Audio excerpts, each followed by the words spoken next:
Primera de Reyes, capítulo 18, verso 21. Y dice así, de la siguiente manera: y acercándose Elías a todo el pueblo, dijo: ¿hasta cuándo claudicaréis vosotros entre dos pensamientos? Si Jehová es Dios, seguidle. Si Baal, id en pos de él. Y el pueblo no respondió palabra. Hasta ahí la lectura de la palabra del Señor. Que el Señor añada bendición a su santa y divina palabra. Todos ustedes pueden sentarse. Estas palabras las pronunció el profeta Elías en el monte Carmelo. Sabes que todos nosotros los estudiantes de las Sagradas Escrituras debemos estudiar la Biblia a base de temas. Y aquí hay un tema: estudio de los montes. Hay varios montes en la Biblia y hay que tomarlo en cuenta. Marcos Witt, que es uno de los mejores salmistas de los últimos tiempos, sacó una canción muy famosa que dice: en los montes, en los valles. No. Muy bonita esa. Ajá, esa misma. Y la Biblia nos resalta algunos montes, como el monte Oreb, donde Moisés vio la zarza que ardía y no se consumía, y ahí recibió el llamado que lo cambió para siempre. No solamente a él, sino a la historia, antes y después del monte de Oreb, cuando Dios le habló a través de la zarza, que el Señor lo llamó unas tierras santas. Quita el calzado de tu pie, porque el lugar que estás santo es. También está el monte Sión, el monte que fue donde hubieron rayos, truenos y centellas, porque la gloria de Dios estaba ahí. Y aquel monte temblaba, porque Dios de Israel estaba ahí. Ahí fue donde también cambió la historia del pueblo de Israel, porque antes de la ley, ahí fue donde Dios le entregó a Moisés la ley. Están el famoso monte Hebrón, del Salmo 133, donde dice: mirad cuán bueno y cuán delicioso es habitar los hermanos juntos en armonía. Y es como el monte Hebrón. Y ahí empieza a dar unas palabras poéticas de uno de esos grandes montes que están en las cordilleras arriba de la tierra de Israel.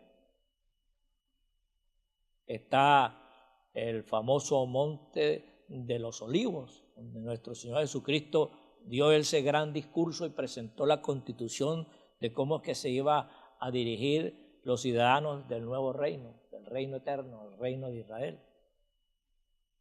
Está el monte en que el Señor estaba cuando fue levantado delante de sus discípulos, y que aquel ángel apareció y le dijo: este Jesús a quien vosotros habéis visto subir, este mismo vendrá aquí mismo. O sea, hay un monte. Bueno, muchos montes, y quizás usted apenas recibió un conocimiento así a vuelo de pájaro, pero usted dedíquese a estudiar en la Biblia los montes que se resaltan. Estudie cada una de las cosas que ahí pasaron, los detalles, y usted se enriquecerá espiritualmente. Como en el caso de que vamos a mencionar nosotros, que es lo que pasó aquí en el Monte Carmelo. El Monte Carmelo todavía existe. El Monte Carmelo se encuentra en la parte norte de las tierras que están bajo el dominio del pueblo de Israel. Y en esa ciudad, en ese monte que está al pie de una ciudad muy famosa, Afi, esa montaña se encuentra al frente de la costa norte del mar Mediterráneo, que fue escogida por Israel porque era una tierra donde había muchas minas de oro. Tú sabes que Israel son los mejores expertos en trabajar el oro y el diamante también. Hoy en día, bajo el control de Israel, ahí en esa ciudad que está al pie del monte Carmelo, está la única bolsa de valores de diamantes en el mundo, manejado por el pueblo de Israel, por los judíos. O sea que para Israel el monte de Oreb tiene un significado económico. Ahí le han sacado antes de Cristo, en los tiempos de Cristo y después de Cristo, le han sacado provecho a ese territorio. Es un territorio muy fructífero. Ahí podríamos llamar que es parte de lo que el Señor le dijo a Abraham, tierras que fluyen leche y miel. En ese valle que está al pie del monte de Oreb es una tierra que ahí es como lo que dice, una tierra riquísima, fructífera, tierra que fluye en leche y miel. Ya está el pueblo de Israel, lo tienen como una mina de oro, pues. Ahí le sacan provecho a la parte financiera y económica. Por eso tienen la bolsa de valores de diamantes, la única en el mundo entero, en el monte, al pie del monte Oreb, el monte Carmelo. Pero también tiene un significado para los musulmanes. Ahí creo que uno de los fundadores, aparte de Mahoma, creo que muere en ese lugar y se radican unos musulmanes muy radicales y hacen una terraza en honor a ese fundador, que hoy en día esa terraza es considerado como una joya natural de la humanidad. Van miles y miles, millones de seguidores musulmanes a ver esa terraza en honor a uno de sus fundadores. Lamentablemente también ahí se encuentra y tiene un gran significado para los cristianos católicos, porque ahí se encuentra la sede de una de las órdenes llamadas los carmelitas, donde se le da honor a la Virgen del Carmen. Se ha hecho un monasterio ahí porque dicen que ahí apareció la Virgen del Carmen. Entonces por eso está la orden de los carmelitas teniendo esa base, y hay un monasterio también muy concurrido por los cristianos católicos. Bueno, esos son los significados que tiene esa región para distintas culturas y distintos pueblos. Pero para nosotros, nada de eso tiene importancia. Siempre hemos mirado el monte de Oreb como el lugar, oiga bien lo que voy a decir, donde uno de nosotros se enfrentó contra todos. Voy a repetirlo porque quiero que se graben esas palabras. Ese lugar es un lugar que significa mucho para nosotros, porque uno de nosotros se enfrentó contra todos. Se enfrentó contra el rey Acab, que aunque era el rey de Israel, era un rey que había caído en las más profundas apostasías habidas y por haber, ya que él fue el promotor y principal seguidor del falso dios llamado Baal. Eso motivado por su esposa, ya ustedes saben la historia de ella. Él convoca a 450 profetas. ¿Se ha puesto a pensar de dónde eran estos profetas? Todos sabemos que eran profetas de Baal, pero ¿de qué nacionalidad eran? Acab era israelita, rey del reino del norte, rey del reino dividido de Israel, cuya capital es Samaria. Pero ¿de dónde eran los profetas? 450 profetas. ¿Sabe de dónde era? Bueno, yo tampoco, pero yo sospecho. Sospecho que eran israelitas. Y eso me escandaliza mucho más. Jamás yo había pensado, ¿y dónde son estos hombres? Y digo, estos hombres tienen que ser israelitas. No, bueno, podría ser, pero no, eran israelitas. Como el rey Acab. El rey Acab no era de los fenicios. El rey Acab era israelita.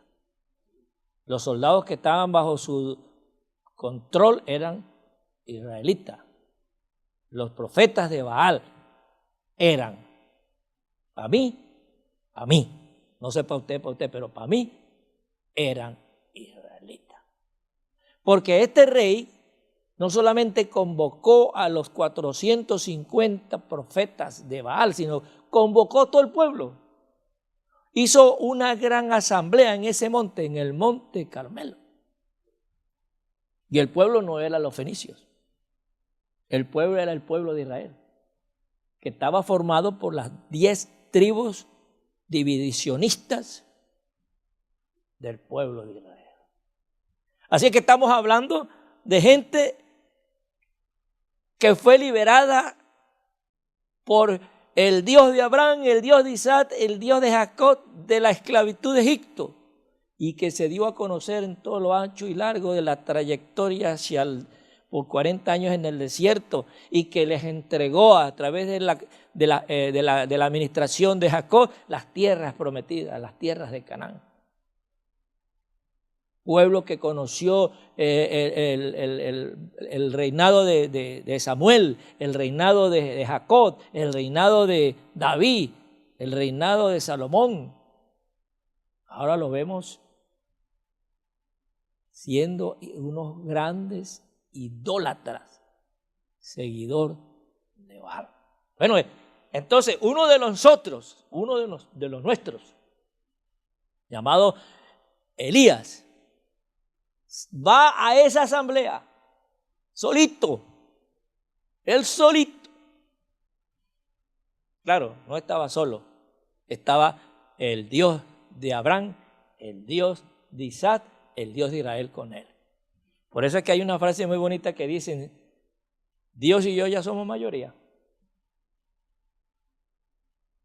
Y hay testimonios en esta misma ciudad de hombres que llegaron aquí solitos e hicieron grandes proezas en el nombre del Señor Jesús.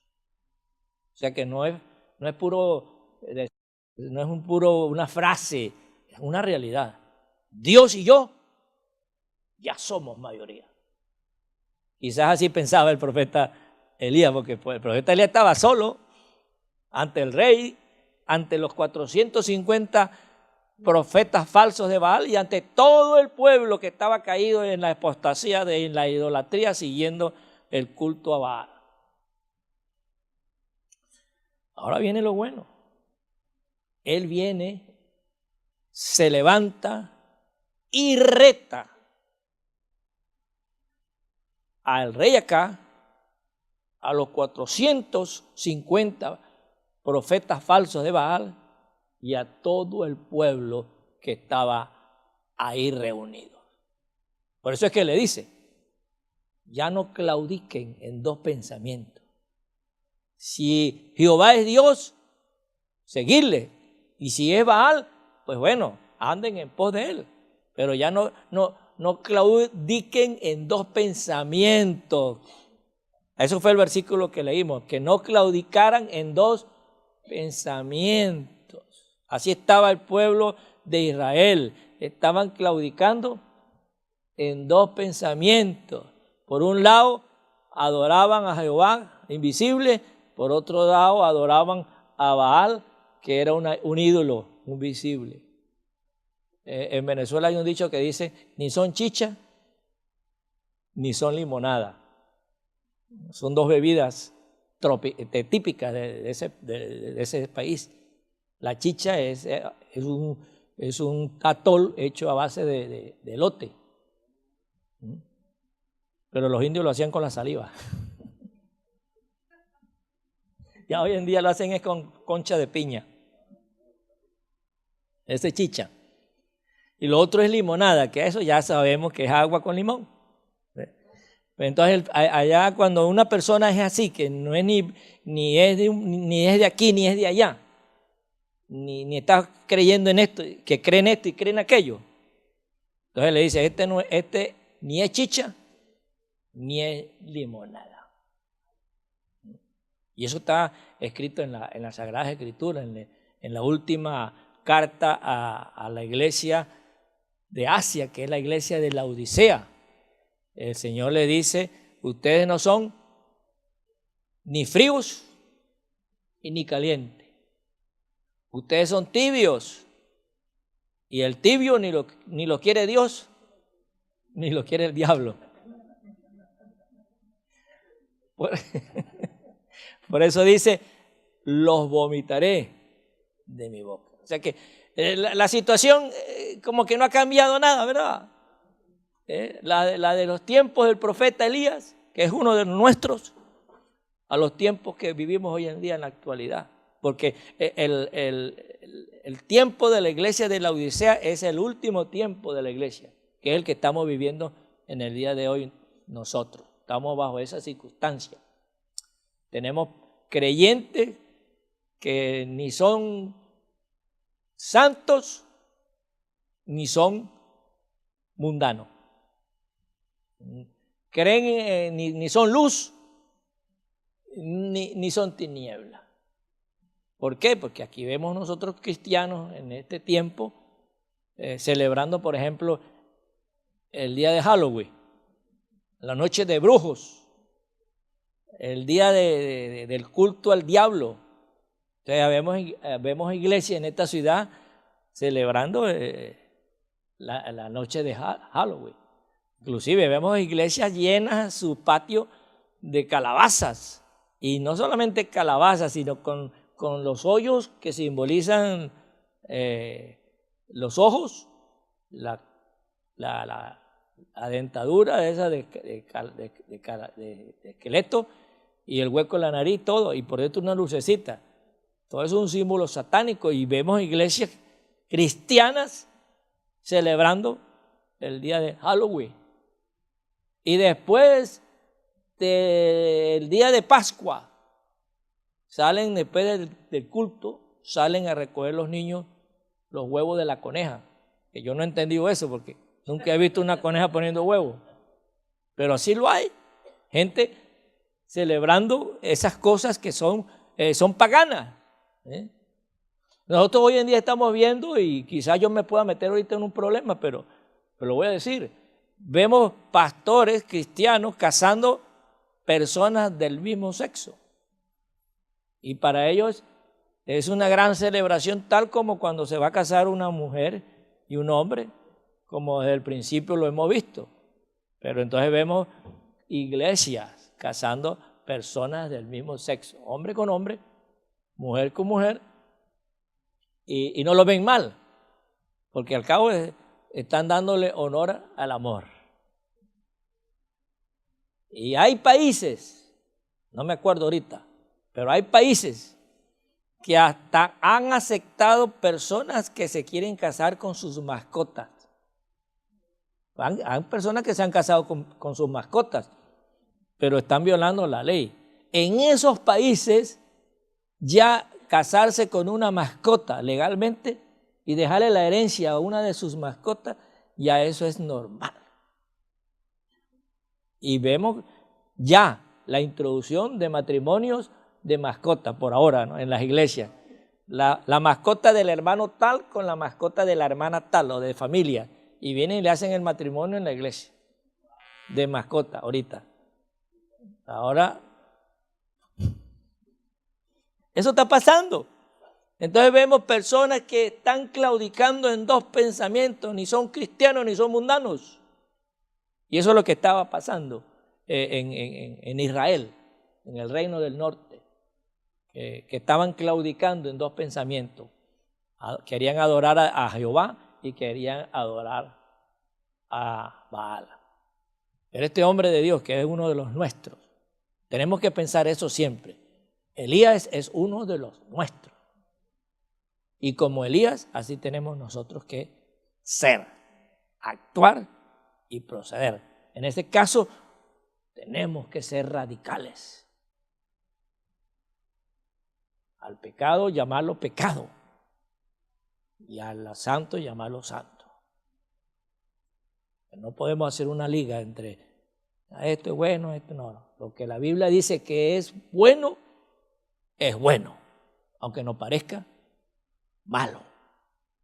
Y si la Biblia dice que es malo, aunque parezca bueno. El caso es que entonces este hombre, para poder convencer a esta gran multitud de pueblo que estaban en un error, que estaban equivocados, recibió una orden de Dios. Oigan bien, que él no fue así, aquí estoy yo si no me han visto, no. Fue orden de Dios que le dijo Jehová de los ejércitos al profeta Elías: ve en medio de la multitud y arrétalos de esta manera. Fue cuando él entonces se acerca y le dice: si les reto a que hagamos 2 altares. Uno va a ser un buey sacrificado a Baal y otro buey será sacrificado a Jehová, Dios de Abraham, Dios de Israel. Y entonces dijo: solo que se va a hacer todo menos se va a ponerle candela a los altares. Esa historia ya la sabemos, ¿verdad? Pero hay detalles que usted quizás ha dejado pasar como desapercibido. Uno de los detalles, ¿no?, es, en primer lugar, que Él le da la primera oportunidad a los falsos profetas de Baal. Háganlo ustedes primero.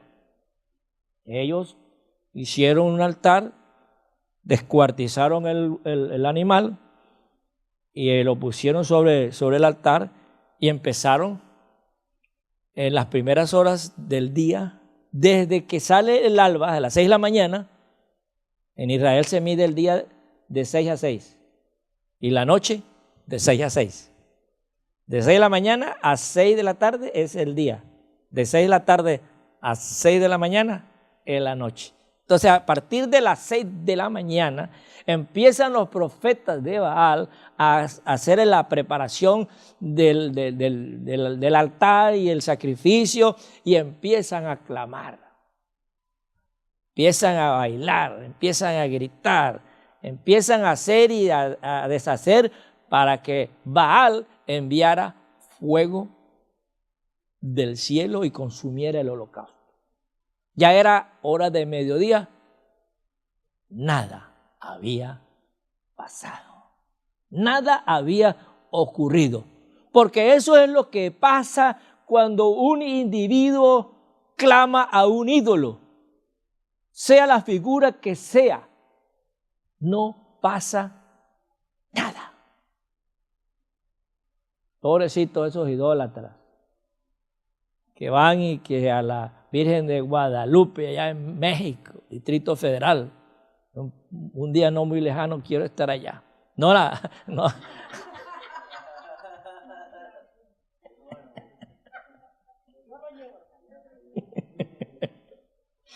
No estar allá, sino a ir a predicar al Distrito Federal.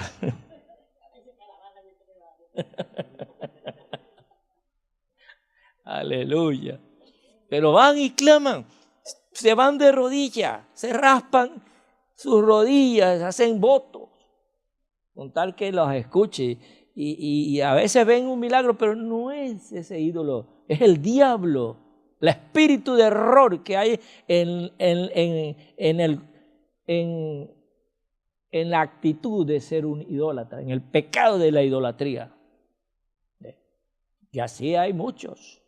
Que hoy en día, gente que va a la universidad y opta por 3 títulos y con esa capacidad intelectual se atreven a arrodillarse ante un ídolo y se enojan cuando uno les dice algo de que un ídolo no es nada en este mundo. Tienen oído y no oyen, tienen ojos y no ven, tienen boca, no hablan, tienen manos, no hacen nada, tienen pies y no caminan. Como dice el Salmo, semejantes a ellos son los que las hacen y los que confían en ellos. Pobrecito. Lástima sus títulos y sus años en la universidad. No son nada. Se le da la oportunidad de mediodía. Ya llevaban, ¿qué? 6 horas clamando. No escucharon nada. El dios Baal como que estaba de parranda, como que estaba de bonche o estaba de vigilia y estaba durmiendo.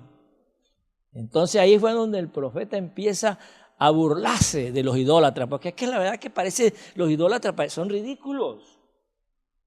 Cuando nosotros hemos abierto los ojos por la gracia y la misericordia de Dios, porque el Espíritu Santo quitó ese velo de nuestras vidas. Cuando vemos a una persona rezando, llorando y pidiéndole a una imagen, nos parece ridículo. Sorry,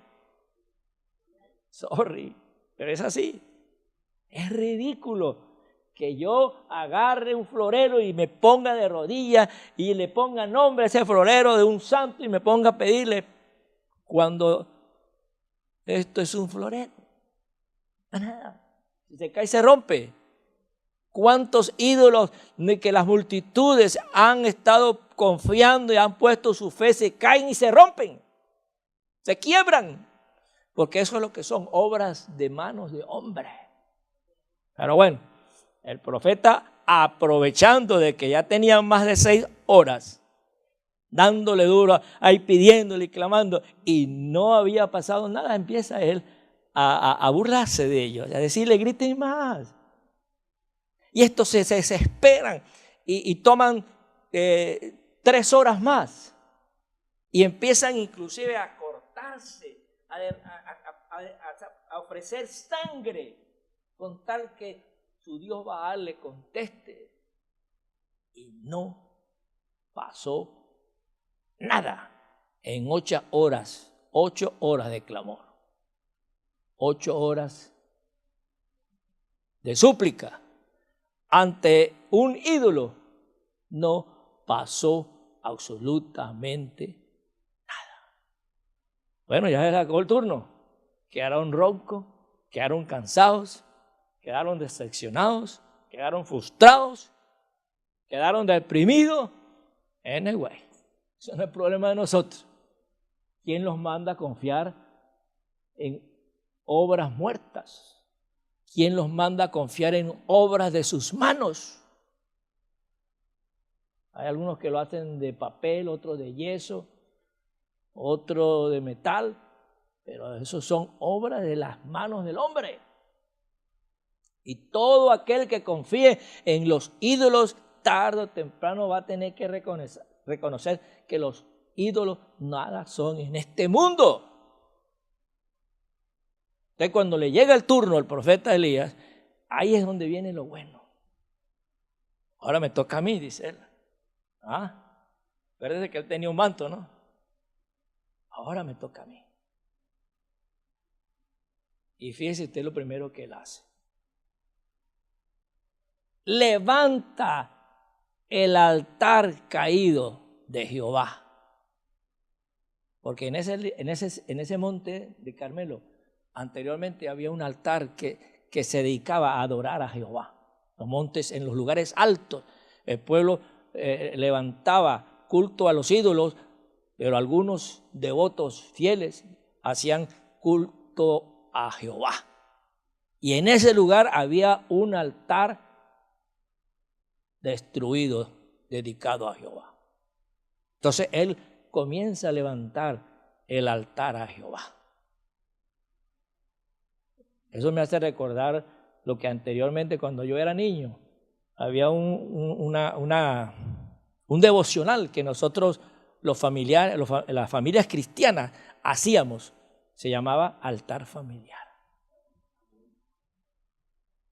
Y gracias al altar familiar, Miguelito es un creyente. Porque yo me acuerdo de que cuando mi papá empezó a hacer el altar familiar, yo llegaba en las noches con una motocita bien borracho y bien entrocado. Papá no me decía nada. Y yo, papá no me dijo nada. A las 5 de la mañana estaba el viejito con una correa y un balde de agua. A levantarse, bandido, sinvergüenza, borracho. Levántese.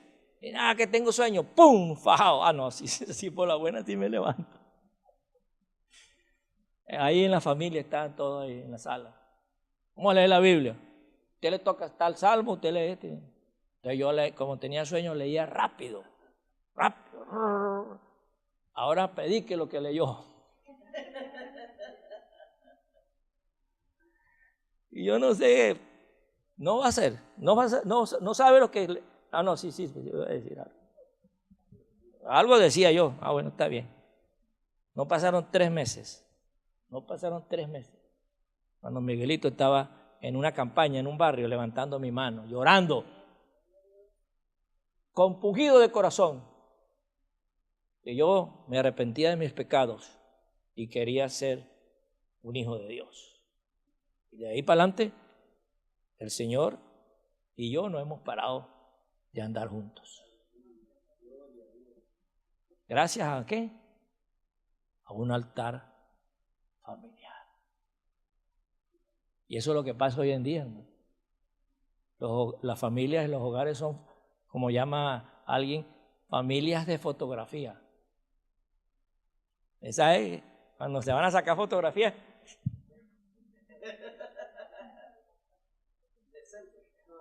sacan la fotografía, cada quien coge por su lado. ¿Ah?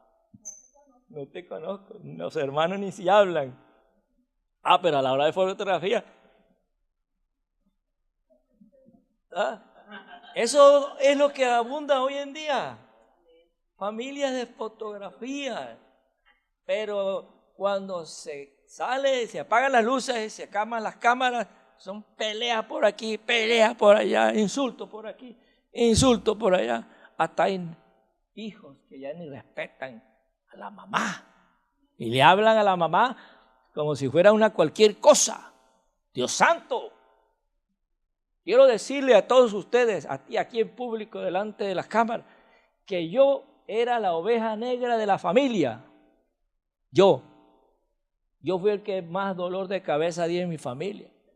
Yo era rebelde, yo era esto, yo era aquello, pero jamás yo a mi madre le desobedecía. Ella me decía una cosa, haga esto y mire, por la buena me iba yo a hacer caso. Porque era mi madre que me lo estaba pidiendo. Y tenía ya 38 años. Mi mamá una chaparrita así. Y cuando ella hablaba, Miguelito iba a hacerle caso. Porque se trata de la madre. Y yo aprendí desde niño que honrar al padre y a la madre es el primer mandamiento con promesa. Y me recuerdo desde jovencito que un hombre mayor empezó a pelear con uno de mis amigos que tenía 16 años, como 15, 16 años tenía el muchacho. Y el hombre ya un hombre mayor y empezó a pelear con ese jovencito. Le vino la mamá a defender a su hijo. ¿Y sabe qué hizo ese hombre? Le ha pegado. Y le ha agarrado por las mechas y la tiró contra el suelo a la mamá de ese jovencito. Yo quedé escandalizado. Pero más escandalizado quedé que no pasaron 30 días cuando ese hombre se mató en una moto. Es que ni siquiera con la madre de otro hay que meterse, decía yo.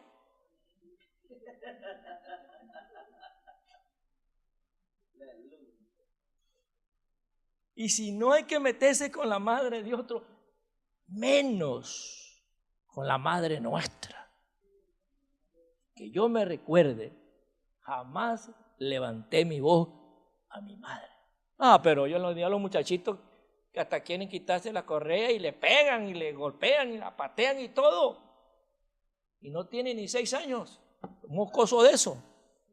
¿Por qué? Porque el altar familiar está destruido. No hay altar familiar en los hogares cristianos. Tenemos que empezar como el profeta Elías a reconstruir el altar a Jehová en el monte Carmelo. A construir el altar familiar. Al principio hasta usted mismo le va a causar molestia porque lo va a sacar de su comodidad. Pero después usted va a ver la bendición y usted mismo, todos van a invitar a que se haga el altar familiar, porque todos van a ver la respuesta de Dios. Todos van a ver los beneficios de Dios. Todos van a sentir la presencia del Señor. Y Dios va a tratar con todo porque se va a leer la palabra de Dios. Y la palabra de Dios que se lee no vuelve a Dios vacía. Toca los corazones. Y hay palabra rema en cada una de estas páginas palabra rema para cada uno de nosotros. Y se lo digo yo que he grabado mensajes de hace 14, 15 años o más. Hasta 18 años he tenido mensajes que yo he grabado. Y por allá los encuentro en la computadora. Ay, aquí están mensajes que prediqué yo en el 2002. Y me pongo a escucharme. Porque yo soy el más grande fanático de Miguelito. El más fiel seguidor de Miguelito. Bueno, y me pongo a escuchar ese mensaje y digo yo, wow, esta es palabra para mí. En el 2002 lo prediqué y lo grabé.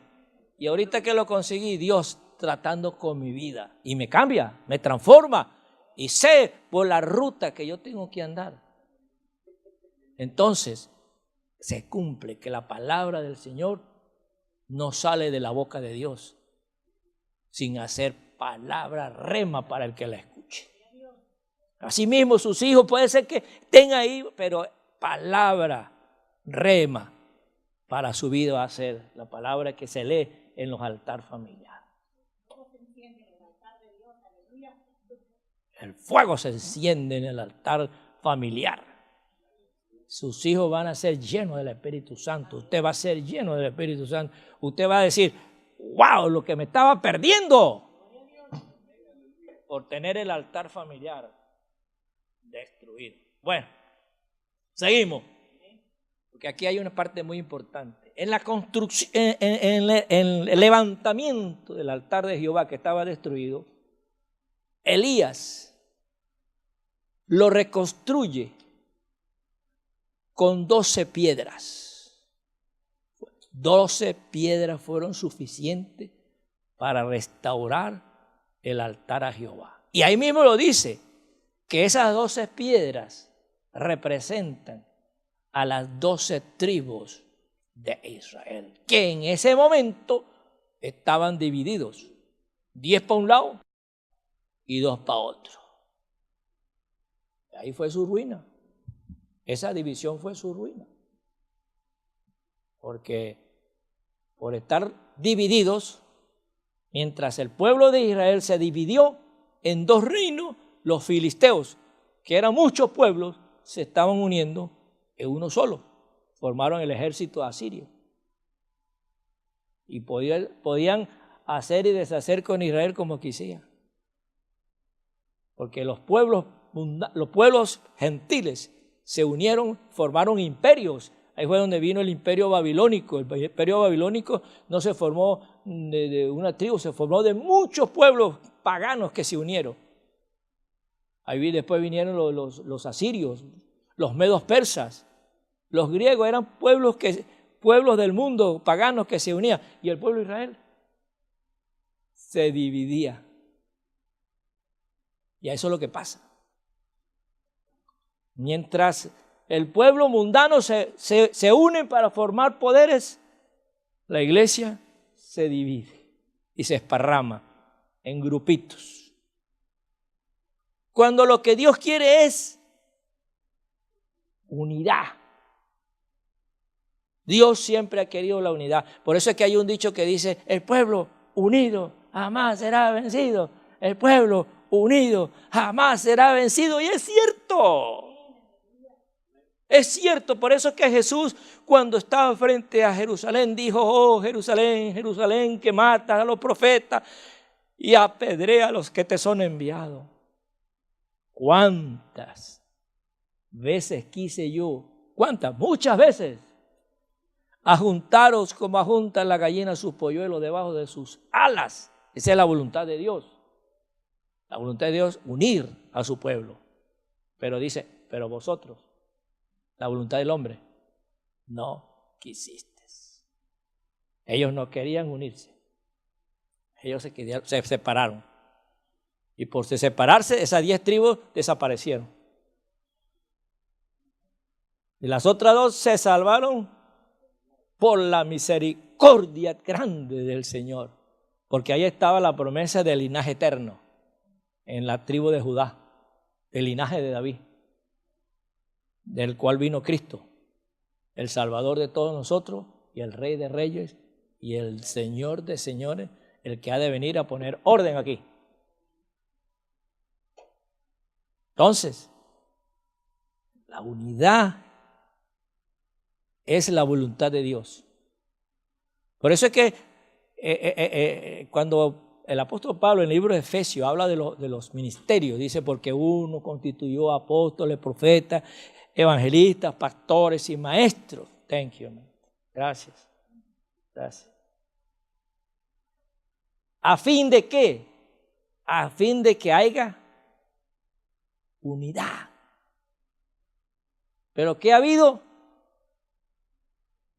Desunión. Y mientras la iglesia se divide, el diablo se ríe. Porque el diablo sí no está dividido. El diablo tiene su ejército de gobernadores, de príncipes de las tinieblas, en la potestad del aire, toda una organización.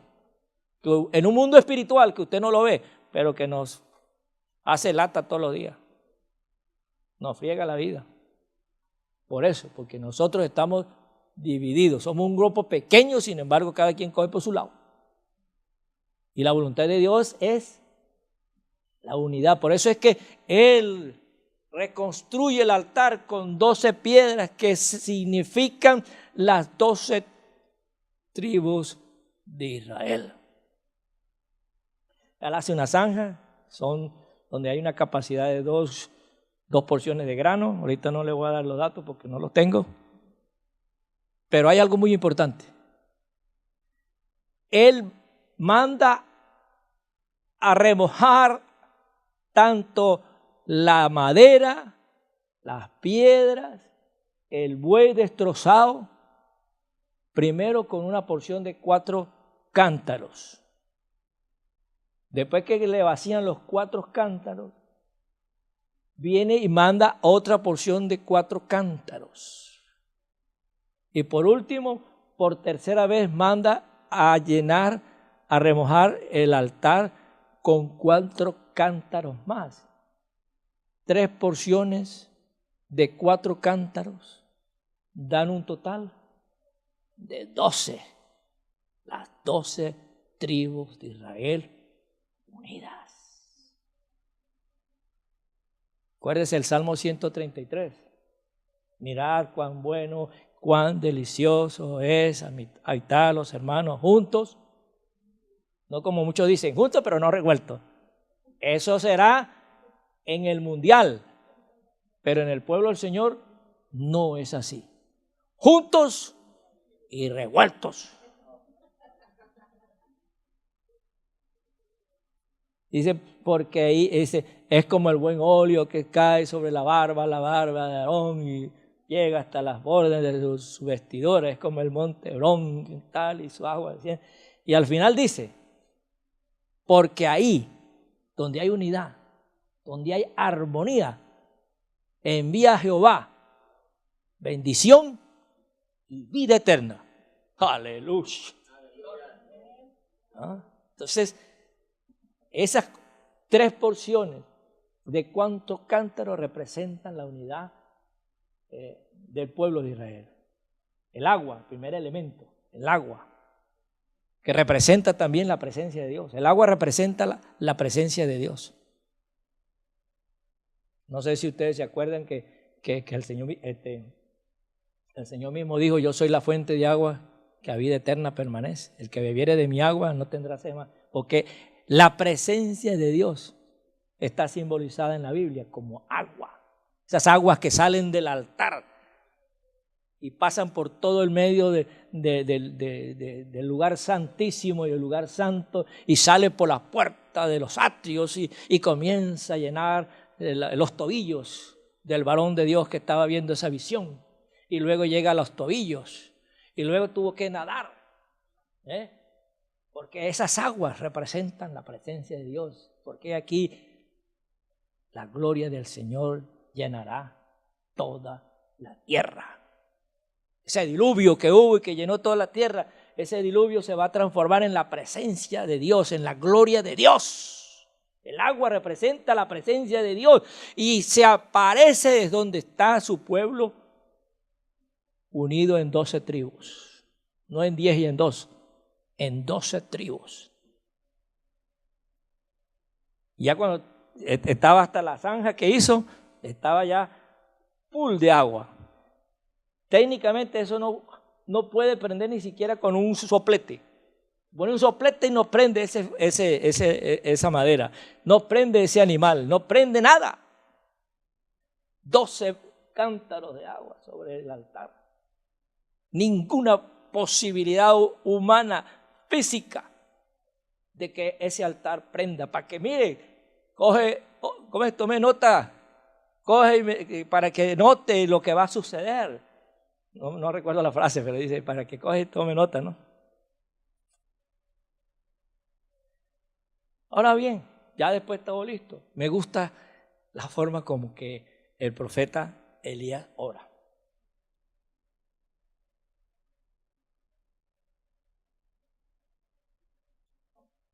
Él ora de la siguiente manera. Dice, cuando llegó la hora de ofrecerse el holocausto, verso 36, capítulo 18. Se acercó el profeta Elías y dijo, ya los cántaros habían sido regados y todo. O sea, estamos aquí a la hora de él empezar a orar, sin gritos, sin cortarse los brazos, sin brincar y saltar. Ahí, calladito de tú a tú, ante la presencia del Dios verdadero. Y dice, cuando llegó la hora de ofrecer el holocausto, se acercó el profeta Elías y dijo, Jehová, Dios de Abraham, de Isaac y de Israel. Esta fue los nombres que usó el profeta Elías para hablar con Dios en el Monte Carmelo, en esa gran batalla entre el bien y el mal, entre la luz y la tiniebla, entre lo bueno y lo malo. Lo nombra como el Dios de Abraham, primer patriarca. Conozcan la historia de Abraham y usted se gozará la riqueza que hay ahí en esa historia. Luego dice el Dios de Isaac. Conozca la historia del profeta, del patriarca Isaac y se gozará. Pero aquí dice el Dios de Israel. El patriarca no se llamaba Israel, se llamaba Jacob.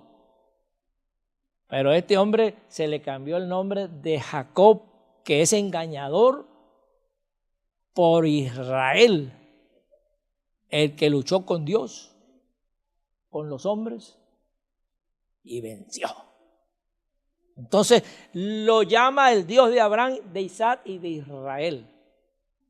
Tome en cuenta esa frase, estos nombres, cuando usted se dirija al Dios Altísimo. Diríjase como al Padre Celestial, el Padre Eterno. Pero dígale, el Dios de Abraham, de Isaac y de Israel. Dice, sea hoy manifiesto que tú eres Dios de Israel. Que hoy se conozca ante todos aquí presentes, en esta gran multitud y en esta gran concentración de masa, que eres el Dios en Israel. No es que dicen los demás es cuento y culebra, ¿no? Como dice, lo demás es pura falsedad, lo demás no existe. 8 horas clamando y derramando sangre y no les escuchó para nada. Pero si tú me escuchas como tú me mandaste a que hiciera esto, tú serás el Dios de Israel. Y luego dice, y que yo soy tu siervo. Es decir, en esta oración se estaba pidiendo la confirmación de que Dios es el único Dios fiel y verdadero, único, y que Elías siervo de Dios. Las oraciones aquí están con un propósito, con el propósito de glorificar al Dios verdadero y con el propósito de confirmar que yo soy un hombre de Dios. Y que líbrense ustedes de no hacerme caso. Esta es una oración que la hizo uno de los nuestros, hermanos. Oigan bien eso. Uno de los nuestros hizo esa oración. Y si él la hizo, también nosotros podemos pedirla. Señor, confirma de que yo estoy aquí como un hombre de Dios. Confírmalo delante de mi familia, porque lo primero en descalificarlo a uno como hombre de Dios o mujer de Dios es la propia familia. Así mismo lo dijo Jesús. No hay profeta sin honra, sino en su propia familia. Los primeros que lo descalifican a uno son nuestros familiares. Ay, Josecito, que va a ser hombre de Dios este. Y yo jugué trompo con él. Cuando éramos niños nos robábamos las gallinas, nos las comíamos en el río.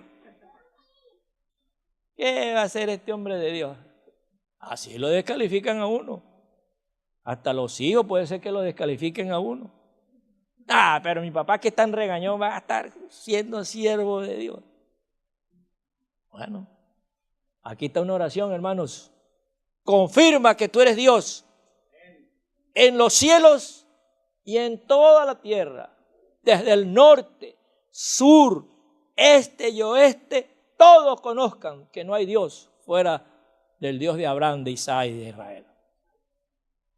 Pero que también reconozcan que nosotros somos siervos de Dios. Y luego en el verso 37, respóndeme, Jehová, respóndeme. Una oración bien atrevida, pero que la hizo uno de los nuestros. Y que usted y yo lo podemos hacer. Respóndeme, Señor, respóndeme. O sea, que no es una oración de microondas, sino es una oración constante. No te soltaré, como le dijo Israel, Jacob al ángel, no te dejaré si no me bendices. Si no me bendices, no voy a dejar de clamar. Hay hermanas que han estado clamando por su marido que son unos incrédulos. Y pasa un tiempo y los ven en la iglesia sirviendo al Señor. ¿Por qué? Porque esas mujeres no descansaron de pedir oración por su marido incrédulo, por su esposa incrédula, por sus hijos incrédulos. Hay que orar en el altar familiar por la salvación de nuestra familia. Y después orar por todo lo demás, pero primero por la familia.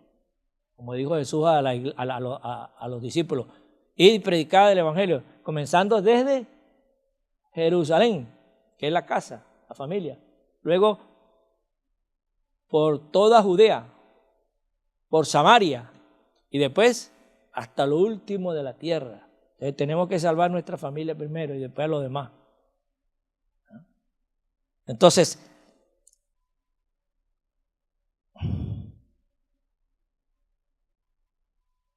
digo, respóndeme, Jehová, respóndame, para que conozca este pueblo que tú, oh Jehová, eres el Dios y que tú vuelves a ti el corazón de ellos. Demuéstrele al pueblo que aquí el que manda eres tú. Aquí nosotros podemos patalear y revolcarnos como niños malcriados cuando Dios nos dice algo, pero es mejor que le hagamos caso al Señor, porque Dios es el que en su voluntad se mueve en nuestras vidas. Dice que no hay una hoja, es un cántico, no hay una hoja del árbol que no se mueve, sino es por su voluntad, por su libertad y por su poder. Entonces nosotros tenemos que pedir que el pueblo reconozca que no hay otro Dios más grande y poderoso que el Dios de Abraham, de Isaac y de Israel. Ahora fíjense, en el 38, entonces cayó fuego de Jehová, consumió el holocausto, la leña, las piedras, el polvo, y aún lamió el agua que estaba en la zanja. Ocurrió un milagro, ¿no? Verso 39, viéndolo todo el pueblo, se postraron diciendo, Jehová es el Dios. Jehová es el Dios. Fíjese usted cómo el pueblo cambió.